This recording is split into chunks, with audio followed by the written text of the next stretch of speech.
संशोधन विधेयक के लिए जेपीसी की मंजूरी मिल गई है। इसमें कुल 14 संशोधनों पर जेपीसी की मोहर लगी है।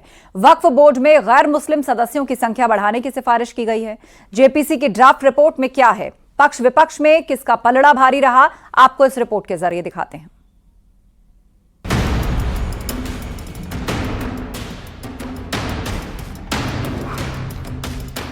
वक्फ संशोधन विधेयक को जेपीसी की मंजूरी मिल गई है।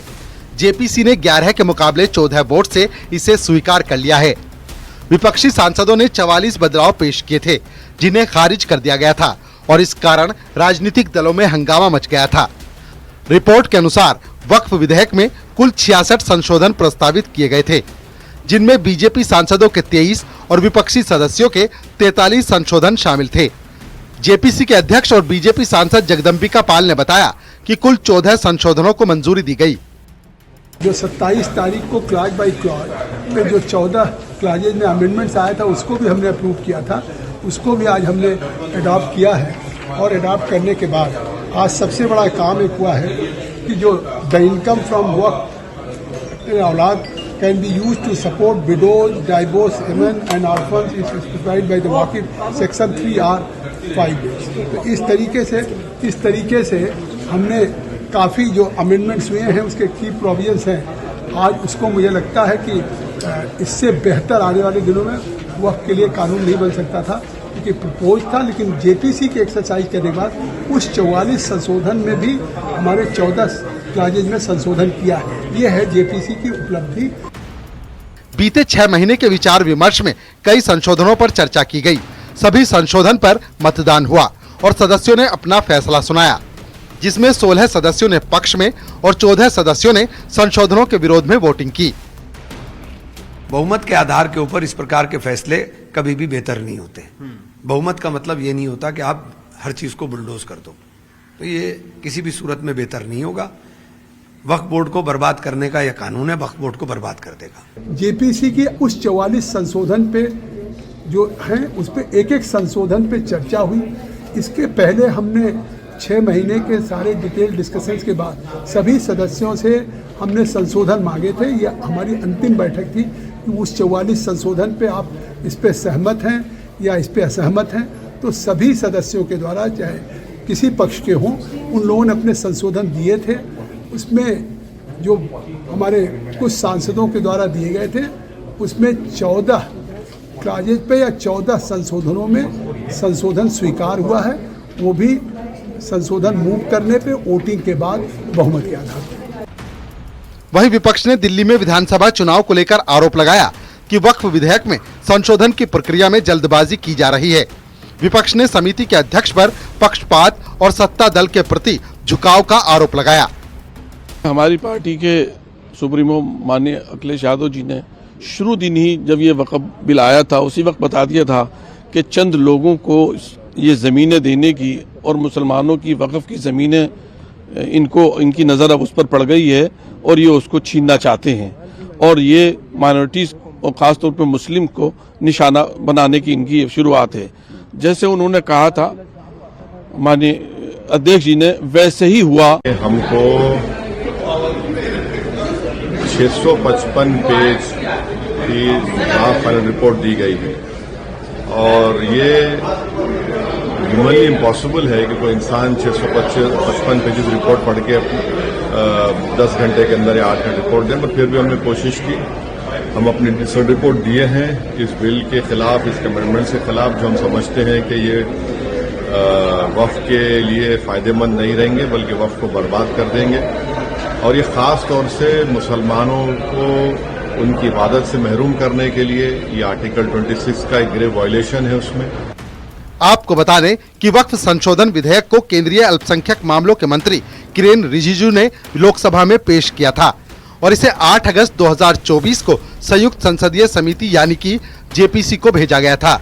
इस विधेयक का उद्देश्य 1995 में बने वक्फ अधिनियम में संशोधन करना है, ताकि वक्फ की संपत्तियों के प्रबंधन और उससे जुड़ी समस्याओं का समाधान किया जा सके। Bureau report, news 18।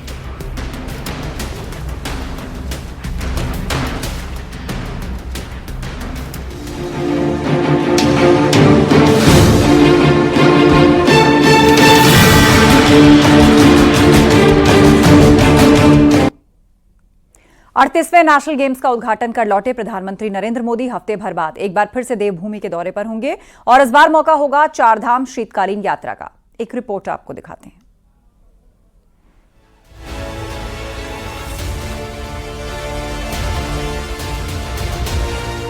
देवभूमि उत्तराखंड चारधाम यात्रा के लिए ही नहीं बल्कि अब शीतकालीन चारधाम यात्रा के लिए भी जाना जाएगा। सीएम पुष्कर सिंह धामी ने इस बार शीतकालीन यात्रा की शुरुआत की है, तो अब प्रधानमंत्री नरेंद्र मोदी इस यात्रा को प्रमोट करने एक बार फिर देवभूमि आ रहे हैं। सूत्रों की माने तो प्रधानमंत्री 5 फरवरी को गंगोत्री धाम के शीतकालीन प्रवास स्थल मुखबा गांव आ रहे हैं।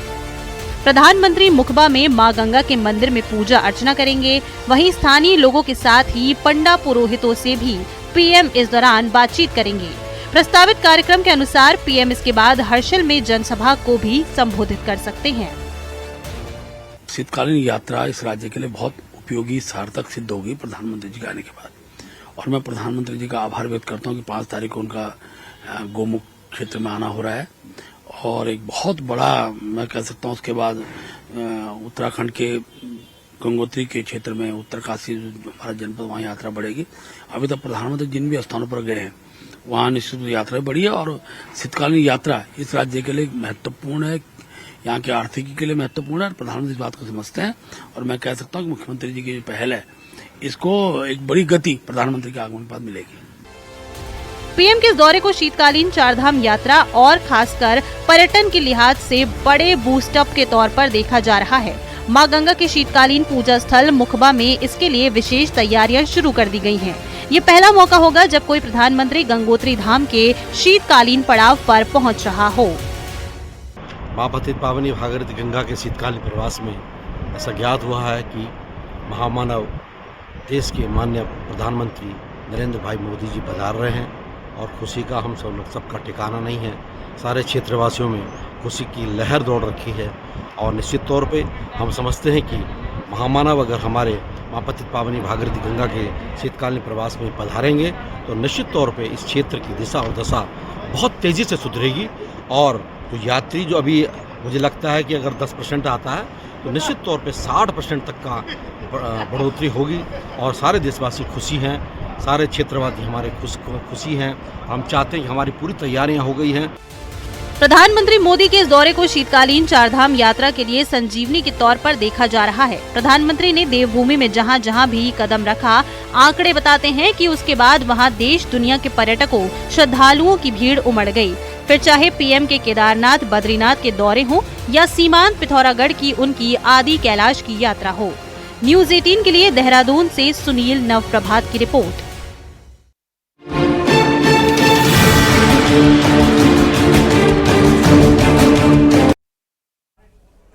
विधायक उमेश कुमार और कुंवर प्रणव चैंपियन के बीच विवाद थमने का नाम नहीं ले रहा। फायरिंग मामले में जहां चैंपियन को 14 दिनों के लिए जेल भेज दिया गया तो वहीं विधायक उमेश कुमार को जमानत मिल गई, लेकिन मामला अब भी शांत नहीं हुआ है।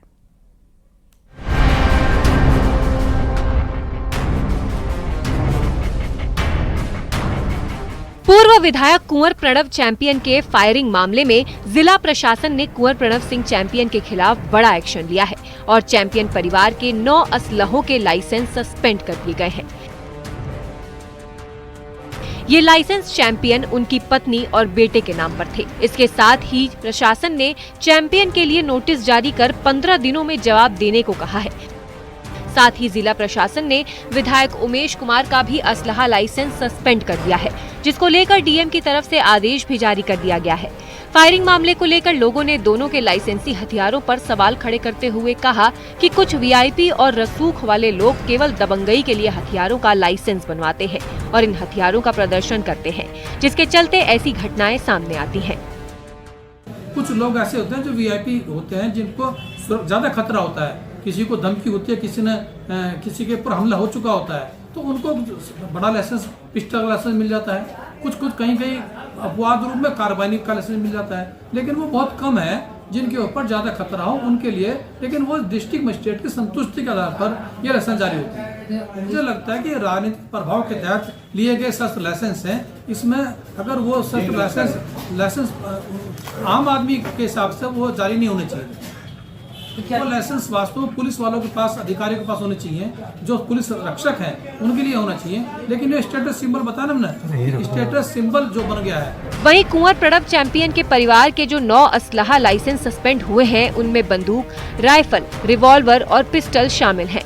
अब देखने वाली बात होगी कि क्या पुलिस उमेश कुमार के कैंप कार्यालय पर हुई फायरिंग में इस्तेमाल हथियारों की जांच करती है या नहीं।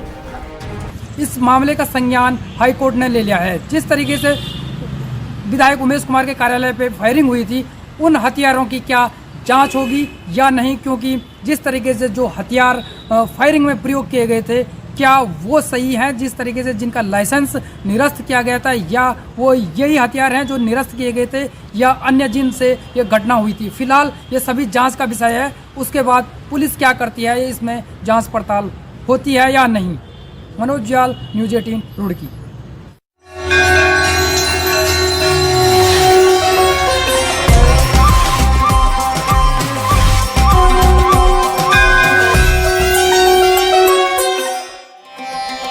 मौनी अमावस्या पर श्रद्धालुओं की अप्रत्याशित भीड़ उमड़ी है और उसी वजह से हादसे जैसे हालात पैदा हुए। लेकिन प्रशासनिक स्तर पर जो तैयारियां की गईं, उसकी वजह से ही ये संभव हुआ कि हालात बदतर होने से पहले उन पर न सिर्फ काबू पा लिया गया, बल्कि फौरन पीड़ितों तक राहत पहुंचाई गई।